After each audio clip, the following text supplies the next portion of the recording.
প্রিয় দিনী ভাই এবং বোনেরা, নামাজের সিজদার মধ্যে গিয়ে সূরাতুল ফাতিহার একটি আয়াত যদি পাঠ করতে পারেন, যা চাইবেন তাই পেয়ে যাবেন। টাকা পয়সা চাইলে টাকা পয়সা পাবেন।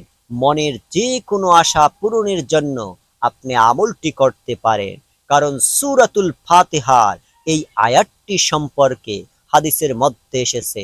প্রিয় দিনী ভাই এবং বোনেরা, মুসলিম শরীফের ৩৯৫ নম্বর হাদিসের মধ্যে এসেছে, নবী করিম সাল্লাল্লাহু আলাইহি ওয়াসাল্লাম বলেছেন, সূরাতুল ফাতিহার এই আয়াত পড়ে আল্লাহ রব্বুল আলামিনের কাছে আল্লাহর বান্দা বান্দিরা যা চাইবে আল্লাহ রব্বুল আলামিন তাই দান করে দিবেন। সকলেই বলি সুবহানাল্লাহ। আপনারা আল্লাহর উপরে পরিপূর্ণ বিশ্বাস রাখতে হবে যে আল্লাহ রব্বুল আলামিন সব দিতে পারে, সব করতে পারে, মনের আশা পূরণ করতে পারে। এই বিশ্বাসটা আপনার পরিপূর্ণ রাখতে হবে। অনেকে আছেন মাজারের মধ্যে গিয়ে বাবার কাছে চায়, বাবা তুমি আমাকে একটা ছেলে দাও, একটা মেয়ে দাও। সকলেই বলি নাউজুবিল্লাহ। অনেকে আবার বাবার কাছে গিয়ে মাজারে বিদেশে যাওয়ার জন্য, ভিসার জন্য আবেদন করে, ইউরোপ আমেরিকা যাওয়ার জন্য আবেদন করে, বাবা ইউরোপের ভিসা পাচ্ছি না, আমেরিকার ভিসা পাচ্ছি না, বাবা আমাকে দিয়ে দাও। নাউজুবিল্লাহ। প্রিয় দিনী ভাই এবং বোনেরা, আল্লাহ রব্বুল আলামিনের কাছে একমাত্র চাইতে হবে। যদি আপনি কোনো বাবার কাছে, কোনো দরবারে চান, সঙ্গে সঙ্গে আপনার ঈমানটা নষ্ট হয়ে যাবে। আপনি শিরিক করেছেন, আপনার জন্য জাহান্নাম অপেক্ষা করছে। সকলেই বলি নাউজুবিল্লাহ। আল্লাহ রব্বুল আলামিন পবিত্র কোরআনুল কারীমের মধ্যে বলেছেন, আল্লাহ রব্বুল আলামিনের সঙ্গে শিরিক ছাড়া যে কোনো গুনাহ করলে আল্লাহ নিশ্চয়ই ক্ষমা করে দিতে পারেন, কিন্তু শিরিক করলে আল্লাহ রব্বুল আলামিন ক্ষমা করবে না। শিরিক আপনি যদি না করেন, আপনি যদি এই অবস্থায় মারা যান, ভালো কোনো আমল করলেন না, তাহলে আপনি জাহান্নামের আগুনে জ্বলে পুড়ে একদিন না একদিন আপনি জান্নাতের মধ্যে যাবেন। কিন্তু শিরিক করলে, ঈমান হারিয়ে যদি মৃত্যুবরণ করেন, তাহলে আজীবন পর্যন্ত জাহান্নামের মধ্যে থাকতে হবে, জাহান্নামের আগুনে আপনাকে জ্বলতে হবে। তাহলে প্রিয় দিনী ভাই এবং বোনেরা, ছেলে মেয়ের টাকা পয়সা মনের আশা পূরণের জন্য একমাত্র আল্লাহ রব্বুল আলামিনের কাছে বলবেন। আল্লাহ রব্বুল আলামিন আপনাদের মনের আশা পূরণ করে দিবে, আপনাদেরকে ধনী বানিয়ে দিবে। যা চাইবেন আল্লাহর কাছে তাই পেয়ে যাবেন। এই সূরাতুল ফাতিহা এমন একটি সূরা, যেই সূরাটি পবিত্র কোরআনের সর্বপ্রথম সূরা, যেই সূরাটা আল্লাহ রব্বুল আলামিনের কাছে সবচেয়ে দামি। সম্পূর্ণ পবিত্র কোরআনুল কারীমের মধ্যে যা আছে, সূরাতুল ফাতিহার মধ্যে কিন্তু তা লুকায়িত আছে। সকলেই বলি সুবহানাল্লাহ। প্রিয় দিনী ভাই ও বোনেরা, এই জন্য ৫ ওয়াক্ত নামাজ এবং সুন্নাত নফল নামাজ, আমরা যে কোনো নামাজ পড়ে থাকি, সব নামাজের সর্বপ্রথম সূরাতুল ফাতিহা পড়তে হয়। সুন্নাত নফল যত নামাজ আছে, ফরজ নামাজ, তাহলে সূরাতুল ফাতিহা সর্বপ্রথম পড়তে হয়। আর সেই সূরাতুল ফাতিহা এমন একটি সূরা, যেই সূরাটা কষ্ট করে মুখস্থ করা লাগে না। প্রত্যেকটা মানুষের অন্তরে, হৃদয়ের মধ্যে আল্লাহ রব্বুল আলামিন সূরাতুল ফাতিহা গেঁথে দিয়েছেন। সকলেই বলি সুবহানাল্লাহ। এটা আল্লাহ রব্বুল আলামিন এমন ভাবে গেঁথে দিয়েছেন, যারা জীবনে মক্তবের মধ্যে যায় নাই, মাদ্রাসার মধ্যে যায় নাই, কোনো টিচারের কাছেও পড়ে নাই, তারপরেও সূরাতুল ফাতিহা পড়তে পারে, তারা সুন্দর করে পড়তে পারে। এবং সূরাতুল ফাতিহা আজীবন পর্যন্ত পড়তেছি, এখনো পর্যন্ত সূরা ফাতিহা পড়তেছি, এমনটা হয় নাই যে ভালো লাগে না। এই সূরাতুল ফাতিহা তেলাওয়াত সর্বদা আমরা যারা নামাজের জামাতের সঙ্গে নামাজ আদায় করি, ইমাম সাহেব পড়ে, আমরা শুনি, কিন্তু কখনো মজা নষ্ট হয় না, শুধু শুনতেই মন চায়, শুনতেই মন চায়। সকলেই বলি সুবহানাল্লাহ। একবার সূরা ফাতিহাটা শুনুন, তারপরেই আমি গুরুত্বপূর্ণ সেই ছোট্ট আমলটার কথা বলে দিব। নামাজের সিজদাতে গিয়ে এবং নামাজের পরে আপনারা আমলটাকে এইভাবে করবেন, যা চাইবেন আল্লাহ রব্বুল আলামিন তাই আপনাদেরকে দিয়ে দিবেন। একটিবার আমার সঙ্গে সূরা ফাতিহা পাঠ করুন, প্রত্যেকটি অক্ষরের বিনিময় 10টি করে নেকি পেয়ে যাবেন। আমার সঙ্গে পাঠ করুন। আউযু বিল্লাহি মিনাশ শাইতানির রাজীম। বিসমিল্লাহির রহমানির রহিম। আলহামদুলিল্লাহি রাব্বিল আলামিন। আর রহমানির রহিম। মালিকি ইয়াউমিদ্দিন। ইয়্যাকা না'বুদু ওয়া ইয়্যাকা নাস্তাঈন। ইহদিনাস সিরাতাল মুস্তাকিম। সিরাতাল্লাযীনা আন'আমতা আলাইহিম গায়রিল মাগদুবি আলাইহিম ওয়ালাদ-দাল্লিন।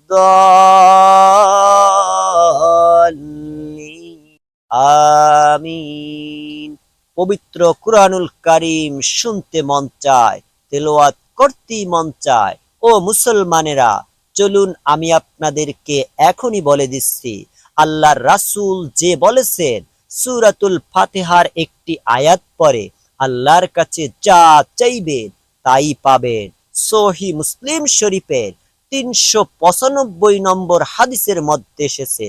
আর সেই আয়াত সূরা ফাতিহার 4 নম্বর আয়াত। আয়াতটা হলো ইয়্যাকা না'বুদু ওয়া ইয়্যাকা নাস্তাঈন। এই আয়াতটা যখন বান্দারা নামাজের মধ্যে পাঠ করে, আল্লাহ রাব্বুল আলামিন সঙ্গে সঙ্গে বলেন, ও আমার ফেরেশতারা, এটা আমার আর আমার বান্দার বিষয়। আমার বান্দা আমার কাছে যা চাইবে, আমার বান্দাকে আমি আল্লাহ রাব্বুল আলামিন তাই দান করে দিব। সুবহানাল্লাহ। এই আয়াতটা আপনি নফল নামাজের সিজদার মধ্যে 3 বার পাঠ করবেন। আপনাদেরকে নিয়ম কানুন শিখিয়ে দিচ্ছি। যে কোনো মনের আশা পূরণের জন্য নিয়ত করে 2 রাকাত নফল নামাজ আদায় করবেন। প্রত্যেকটি সিজদার মধ্যে গিয়ে সিজদার তাসবিহ পড়বেন সর্বপ্রথম 3 বার, সুবহানা রাব্বিয়াল আলা, সুবহানা রাব্বিয়াল আলা, সুবহানা রাব্বিয়াল আলা পাঠ করে তারপরে ইয়্যাকা না'বুদু ওয়া ইয়্যাকা নাস্তাঈন। ইয়্যাকা না'বুদু ওয়া ইয়্যাকা নাস্তাঈন। ইয়্যাকা না'বুদু ওয়া ইয়্যাকা নাস্তাঈন। 3 বার পাঠ করবেন।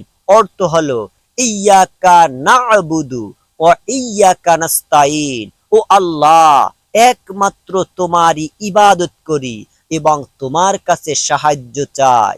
আল্লাহ রাব্বুল আলামিন বুঝতে পারবে বান্দা কি চায়। আল্লাহ আপনাকে সাহায্য করে মনের আশাকে পূরণ করে দিবেন। আর যদি গরিব থাকেন ধনী বানিয়ে দিবেন। যা চাইবেন তাই পাবেন। সকলেই বলি সুবহানাল্লাহ। নিয়মটা আবারও বলছি, 2 ভাবে আমলটা করা যায়, নামাজ পড়ে এবং সিজদাতে। নামাজের সিজদার মধ্যে যদি পাঠ করতে চান 2 রাকাত নফল নামাজের নিয়ত করবেন, মনে মনে আশাটা করে। তারপরে আপনারা নামাজের সিজদার মধ্যে যাবেন। আপনারা 2 রাকাতের মধ্যে 4টা সিজদা থাকে। এই 4টা সিজদাতে নামাজের তাসবিহ পাঠ করার পর 3 বার পাঠ করবেন ইয়্যাকা না'বুদু ওয়া ইয়্যাকা নাস্তাঈন। আর মনে মনে খেয়াল করবেন, আল্লাহ আমার মনের আশাকে তুমি পূরণ করে দাও, আমার অভাবকে তুমি দূর করে দাও। মনে মনে আপনি চিন্তা করবেন, হে রব্বুল আলামিন, আল্লাহ আমার তো সন্তান হচ্ছে না, আপনি আমাকে সন্তানের ব্যবস্থা করে দিন। হে আল্লাহ, আমার ভাই, আমার স্বামী, আমার স্ত্রী এইরকম দোয়া করবেন, সমস্যার মধ্যে আছে, আল্লাহ তুমি আমার সমস্যাটাকে সমাধান করে দাও। আল্লাহ, মহিলা মা বোনেরা দোয়া করবেন, আল্লাহ আমার স্বামী, আমার ছেলে বিদেশে যাইতে পারতেছে না, তাকে বিদেশে যাওয়ার ব্যবস্থা করে দাও। আল্লাহ আমার স্বামী আমার ছেলে বিদেশে আছে, তুমি তাদেরকে সুস্থ রাখিও। এইভাবে আল্লাহ রাব্বুল আলামিনের কাছে এই আয়াতটা 3 বার পাঠ করবেন। তারপর 4 সিজদার মধ্যে সিজদার তাসবিহ পাঠ করার পর 3 বার করে পাঠ করবেন। তাহলে প্রিয় দিনী ভাই এবং বোনেরা, এইভাবে আমলটা করবে। এছাড়া আপনি নামাজের পরে 41 বার পাঠ করবেন, তাহলেও চলবে ইনশাআল্লাহ। আশা করি বুঝতে পেরেছেন। তো সম্মানিত দর্শক, আমি আপনাদেরকে আরো কিছু আমলের সাথে পরিচয় করিয়ে দিই। তো সেই আমলটি হলো ঈশা ও ফজর নামাজের পর ছোট্ট দোয়াটি কষ্ট করে যদি 100 বার আপনি পড়তে পারেন, জীবনের সমস্ত গুনাহ আল্লাহ তাআলা মাফ করে দিবেন, জীবনের সকল আশা আল্লাহ তাআলা পূরণ করে দিবেন। প্রিয় দিনী ভাই এবং বোনেরা, রাতে এশার নামাজের পরে অথবা ফজর নামাজের পরে যে কোনো সময় একটি আল্লাহর শিখানো দোয়া যদি 100 বার পাঠ করতে পারেন, আল্লাহ রব্বুল আলামিন ওয়াদা করেছে আপনাদের জীবনে যৌবনের সমস্ত গুনাহগুলোকে আল্লাহ রব্বুল আলামিন ক্ষমা করে দিবে এবং আপনারা আজকে রাতে পাপ করে ঘুমালে ঘুম থেকে নিষ্পাপ বেগুনা মাসুম হয়ে জাগ্রত হতে পারবেন। আল্লাহু আকবার। তাহলে প্রিয় দিনী ভাই এবং বোনেরা, যেই দোয়াটা আল্লাহ তাআলা শিখিয়ে দিয়েছেন, ক্ষমা চাওয়ার মাধ্যমটা আল্লাহ তাআলা বলে দিয়েছেন, আজকে এশার নামাজের পরে রাতে অবশ্যই এই দোয়া পাঠ করে ঘুমাবেন আর ঘুম থেকে উঠবেন নিষ্পাপ হয়ে। আল্লাহু আকবার, আল্লাহু আকবার। অথবা রাতে কেউ যদি পাঠ করতে না পারেন, ফজরের নামাজের পরে পাঠ করবেন ইনশাআল্লাহ। আজকে এই আল্লাহর শিখানো ছোট্ট দোয়াটি যদি আপনারা শিখতে চান, ভিডিওটাকে না টেনে দেখতে থাকুন। প্রিয় দিনী ভাই ও বোনেরা, আমরা প্রত্যেকটা মানুষ কিন্তু গুনাহগার। নবী করিম সাল্লাল্লাহু আলাইহি ওয়াসাল্লাম বলেছেন, আল্লাহর বান্দা সমস্ত আদম সন্তান কিন্তু গুনাহগার। এর মধ্যে সব থেকে উত্তম হলো সেই ব্যক্তি যেই ব্যক্তি নিজের গুনাহের কথা স্মরণ করে গুনাহ থেকে ফিরে আসে এবং আল্লাহ রব্বুল আলামিনের কাছে ক্ষমা চেয়ে তওবা করে। সকলেই বলি সুবহানাল্লাহ। আল্লাহ রব্বুল আলামিন পবিত্র কুরআনুল কারীমের মধ্যে বলেছেন, ও আমার বান্দারা, যারা নিজেদের উপর জুলুম করেছো, অবিচার করেছো, সীমা লঙ্ঘন করেছো, জেনা করেছো, ও আমার বান্দা বান্দিরা, আমার রহমত থেকে নিরাশ হইও না। আমি আল্লাহ রব্বুল আলামিন ক্ষমাশীল। আমি আল্লাহ ইচ্ছা করলে তোমাদের গুনাহগুলো ক্ষমা করে দিতে পারি। আমার কাছে চাও, আমার রহমত থেকে নিরাশ হইও না। যতই গুনাহ করো কিন্তু আল্লাহ তাআলা বলেন, আমার রহমত থেকে নিরাশ হইও না, তওবা করে ফিরে আসো। আমি যেইভাবে বলছি সেইভাবে আমার কাছে ক্ষমা চেয়ে ফিরে আসো। প্রিয় দিনী ভাই এবং বোনেরা, অবশ্যই আল্লাহ রব্বুল আলামিন যেইভাবে বলেছেন সেইভাবে আজকে আমরা রাতে আল্লাহর শিখানো দোয়াটা পাঠ করব, নিষ্পাপ হয়ে যাবেন। তবে আমি আপনাদেরকে বলছি, দোয়াটি পাঠ করবেন আর নিষ্পাপ হয়ে যাবেন, তবে একটি শর্ত মেনেই এই দোয়াটি পাঠ করতে হবে, আমলটা করতে হবে। 1 নম্বরে, অন্যায় করেছেন, অবিচার করেছেন, সেই গুনাহের প্রতি আপনি লজ্জিত হবেন যে হায় হায় আমি কি করলাম। আপনি ভবিষ্যতে এইগুলো আর কখনো করবেন না এবং আল্লাহ রব্বুল আলামিনের কাছে ক্ষমা চাইতে হবে আপনি। তাহলে সঙ্গে সঙ্গে আমার আল্লাহ আপনাদের জীবনের সমস্ত গুনাহগুলোকে ক্ষমা করে দিবে। প্রিয় দিনী ভাই ও বোনেরা, দোয়াটি কিভাবে করবেন আমি বলে দিচ্ছি, স্ক্রিনের মধ্যে বাংলাতে লিখে দিচ্ছি, খুব সুন্দর করে স্পষ্টভাবে আপনারা পাঠ করবেন সহি শুদ্ধ করে। আমি আবার সময়গুলো বলে দিচ্ছি, কোন সময় পাঠ করবেন।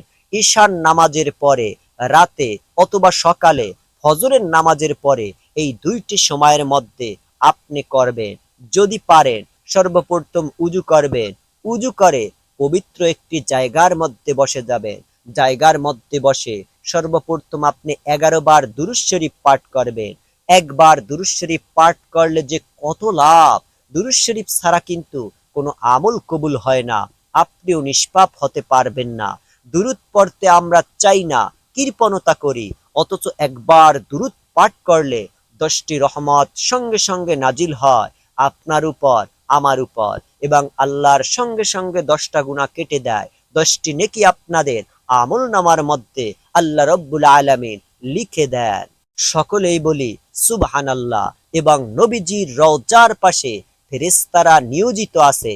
সারা পৃথিবীর যে কোনো প্রান্ত থেকে নবীর আশেকে রাসূল, আল্লাহর কোনো বান্দা বান্দি, নবীর উম্মতেরা যদি নবীর উপর দুরূদ পাঠ করে, সেই ফেরেশতারা নবীকে পৌঁছে দেয় আপনার বাবা মার নাম, আপনার নাম, আপনার গ্রামের নাম সহকারে। তখন নবী করিম সাল্লাল্লাহু আলাইহি সাল্লাম খুশি হয়ে যায়। তাই প্রিয় দিনী ভাই ও বোনেরা, সর্বপ্রথম 100 বার দুরূদ শরীফ পাঠ করতে হবে। এই দুরূদ শরীফটা আমার সঙ্গে পাঠ করুন।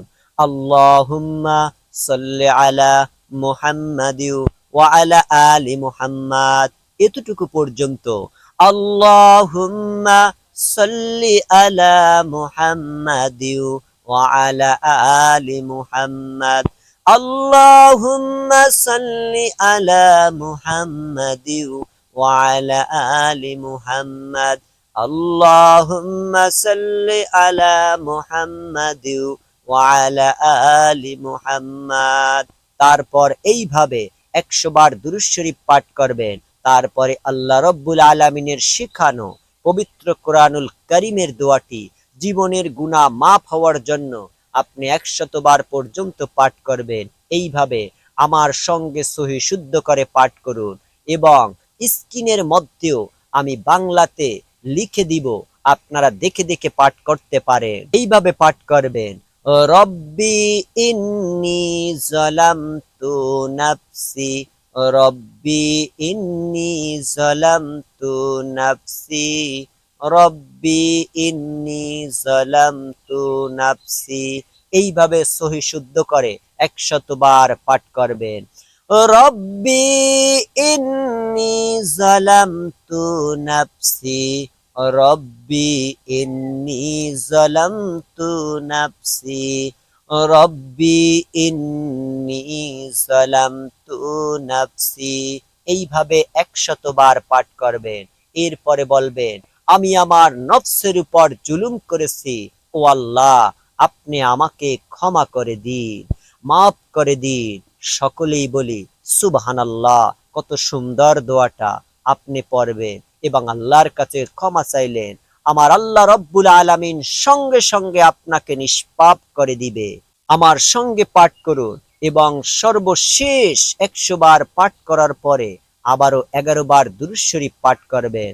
আল্লাহুম্মা সাল্লি আলা মুহাম্মাদি ওয়া আলা আলি মুহাম্মাদ। আল্লাহুম্মা সাল্লি আলা মুহাম্মাদি ওয়া আলা আলি মুহাম্মাদ। আল্লাহুম্মা সাল্লি আলা মুহাম্মাদি ওয়া আলা আলি মুহাম্মাদ। এইভাবে 11 বার পর্যন্ত দুরূদ শরীফ পাঠ করবেন। তারপরে আল্লাহ রব্বুল আলামিনের দরবারে জীবনের গুনাহগুলো ক্ষমা হওয়ার জন্য দোয়া করবেন। আল্লাহকে বলবেন, আল্লাহ পিছনে যত ভুল করেছি, অন্যায় করেছি, অবিচার করেছি গো আল্লাহ, সামনের দিকে আর এই নিকৃষ্ট গুনাহগুলো করব না। আল্লাহ তুমি আমাকে ক্ষমা করে দাও। এইভাবে আল্লাহর কাছে দোয়া করবেন। প্রিয় দিনী ভাই ও বোনেরা, ইনশাআল্লাহ এইভাবে যদি আপনারা দোয়া করতে পারেন, আজকে ঘুমাবেন ভুলটা করে এবং ঘুম থেকে নিষ্পাপ হয়ে জাগ্রত হবেন। সকলেই বলি সুবহানাল্লাহ। তাহলে আমি আমলটার কথা আবার বলে দিচ্ছি। ঈশার নামাজের পরে রাতের যে কোনো মুহূর্তে আমলটি করতে পারেন, কিংবা সকালে ফজরের নামাজের পরে আপনারা আমলটি করতে পারেন। সর্বপ্রথম আপনি 11 বার দুরূদ শরীফ পাঠ করবেন। আল্লাহুম্মা সাল্লি আলা মুহাম্মাদি ওয়া আলা আলি মুহাম্মাদ। এই দুরূদ শরীফটা আপনারা 11 বার পাঠ করবেন। আল্লাহুম্মা সাল্লি আলা মুহাম্মাদি ওয়া আলা আলি মুহাম্মাদ। আল্লাহুম্মা সাল্লি আলা মুহাম্মাদি ওয়া আলা আলি মুহাম্মাদ। আল্লাহুম্মা সাল্লি আলা মুহাম্মাদি ওয়া আলা আলি মুহাম্মাদ। 11 বার দুরূদ শরীফটি পাঠ করবেন। তারপরে এই গুনাহ মাফের জন্য এই দোয়াটি, কোরআনুল কারীমের এই দোয়াটি 100 বার পাঠ করবেন। রব্বি ইন্নী যালামতু নাফসি ফাগফিরলি, রব্বি ইন্নী যালামতু নাফসি ফাগফিরলি, রব্বি ইন্নি যালামতু নাফসি ফাগফিরলি। এইভাবে আপনি দোয়াটি পড়ার পরে সর্বশেষ আপনি আবারও 11 বার দুরূদ শরীফ পাঠ করবেন। কারণ কোনো আমল করার আগে এবং পরে আপনি দুরূদ শরীফ পাঠ করবেন। কারণ দুরূদবিহীন দোয়া আল্লাহর আরশ পর্যন্ত পৌঁছায় না। দুরূদবিহীন দোয়া আল্লাহর আরশে যায় না, আসমান ও জমিনের মাঝে ঝুলন্ত অবস্থায় থাকে। হযরত আনাস রাদিয়াল্লাহু তাআলা আনহু থেকে বর্ণিত, আল্লাহ রাসূল বলেছেন, যদি কোনো ব্যক্তি দোয়া করে বা মুনাজাত করে এর মাঝে যদি দুরূদ পাঠ না করে তাহলে তার দোয়াকে আল্লাহ তাআলা কবুল করে না, আসমান ও জমিনের মাঝখানে ঝুলন্ত অবস্থায় রেখে দেয়। তাই সম্মানিত দর্শক, আমরা যখনই কোনো দোয়া করব সর্বপ্রথম অন্তত 3 বার দুরূদ শরীফ পাঠ করব, তারপরে আমরা নিয়াত করব, তারপর আমরা আমল করব, সব শেষে আবার দুরূদ শরীফ পাঠ করব, সব শেষে আমরা মোনাজাত ধরে আল্লাহ তাআলার কাছে আকুতি মিনতি করে আমাদের সমস্ত কথাগুলো বলবো। তাই সম্মানিত দিনী ভাই ও বোনেরা, এই জিলহজ মাসে এই আমলগুলো আপনারা বেশি বেশি করবেন। আর আমাদের চ্যানেলে আমরা যেই আমলের ভিডিওগুলো আপনাদেরকে দিয়ে থাকি এইগুলো আমরা কোরআন ও হাদিস রিসার্চ করে আপনাদেরকে ভিডিওগুলো দেওয়ার চেষ্টা করি ইনশাআল্লাহ। পরবর্তী ভিডিও পর্যন্ত আপনাদের সকলের সুস্থতা কামনা করে এখানে বিদায় নিয়ে নিচ্ছি। আসসালামু আলাইকুম ওয়া রাহমাতুল্লাহি ওয়া বারাকাতুহু।